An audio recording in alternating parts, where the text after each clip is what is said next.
लता मंगेशकरांचे गाणे आणि नेहरूंनी घातलेली बंदी. सत्य काय आहे? भारताच्या इतिहासात काही गाणी अशी आहेत जी केवळ संगीत कृती न राहता देशाच्या सामूहिक स्मृतीचा अविभाज्य भाग बनतात. लता मंगेशकरांच्या आवाजातील ऐ मेरे वतन के लोगो हे त्यापैकीच एक. आज सोशल मीडियावर असा दावा मोठ्या प्रमाणावर प्रसारित केला जातो की लता मंगेशकरांनी गायलेल्या एका सनातन धर्माशी संबंधित गीतावर तत्कालीन पंतप्रधान जवाहरलाल नेहरू यांनी बंदी घातली होती आणि ते गीत RSS विचारसरणीला समर्थन देणारे होते. मात्र या दाव्याची तथ्यात्मक पडताळणी केल्यास वेगळे चित्र समोर येते. या प्रसिद्ध गाण्याची खरी पार्श्वभूमी 1962 मध्ये भारत आणि चीन यांच्यात युद्ध झाले. या संघर्षात अनेक भारतीय सैनिक शहीद झाले आणि देशातील वातावरण अत्यंत शोकाकुल व भावनिक होते. याच पार्श्वभूमीवर प्रसिद्ध कवी प्रदीप यांनी सैनिकांच्या बलिदानाला श्रद्धांजली अर्पण करणारे गीत लिहिले. संगीतकार सी. रामचंद्र यांनी त्यास संगीतबद्ध केले आणि लता मंगेशकरांच्या स्वरात हे गीत अमर झाले. हे गीत कोणत्याही धार्मिक किंवा विशिष्ट राजकीय विचारसरणीच्या समर्थनासाठी लिहिले गेले असल्याचा विश्वसनीय पुरावा उपलब्ध नाही.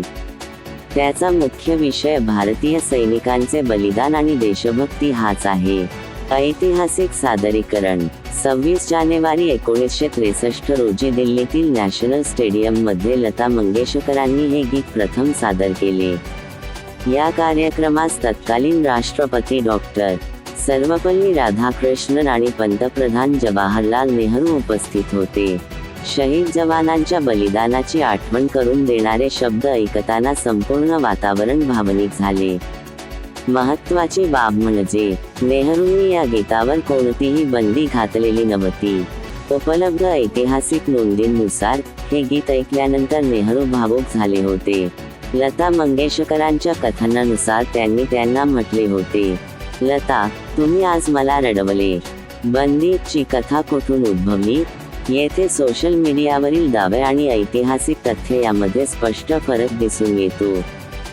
सनातन धर्माचे गीत, RSS विचारसरणीचे समर्थन, नेहरूंनी बंदी घातली, दूरदर्शनवर प्रसारणास मनाई, अशा दाव्यांना पुष्टी देणारा कोणताही अधिकृत आदेश, दस्तऐवज किंवा विश्वसनीय ऐतिहासिक पुरावा उपलब्ध नाही. उलट ऐ मेरे वतन के लोगो हे गीत अनेक दशकांपासून राष्ट्रीय कार्यक्रमांमध्ये सादर केले जात आहे. सारेगामाच्या नोंदीनुसारही हे लता मंगेशकर, कवी प्रदीप आणि सी. रामचंद्र यांचे एक प्रमुख देशभक्तीपर गीत आहे. या गीताचे वैशिष्ट्य, या गीतामध्ये कोणत्याही एका धर्माचा किंवा राजकीय विचारसरणीचा गौरव नसून सीमेवर प्राण अर्पण करणाऱ्या भारतीय सैनिकांचे स्मरण केले आहे. गीतामध्ये शीख, जाट, मराठा, गुरखा, मद्रासी अशा विविध समुदायांतील सैनिकांचा उल्लेख करून त्यांना एकत्रितपणे भारतीय सैनिक म्हणून सन्मानित केले आहे. म्हणूनच या गीताची खरी ताकद त्याच्या समावेशक देशभक्तीमध्ये आहे. निष्कर्ष, सोशल मीडियावर प्रसारित होणारा हा दावा आकर्षक वाटू शकतो, परंतु उपलब्ध ऐतिहासिक पुराव्यांच्या आधारे तो सत्य ठरत नाही. विशेषतः नेहरूंनी लता मंगेशकरांच्या सनातन धर्माशी संबंधित गीतावर बंदी घातली, असा निष्कर्ष काढण्यासाठी कोणताही ठोस पुरावा उपलब्ध नाही. उलट इतिहास स्पष्टपणे सांगतो की ऐ मेरे वतन के लोगो हे गीत नेहरूंच्या उपस्थितीत सादर झाले आणि त्यांनी स्वतः ते ऐकून भावनिक प्रतिक्रिया व्यक्त केली होती.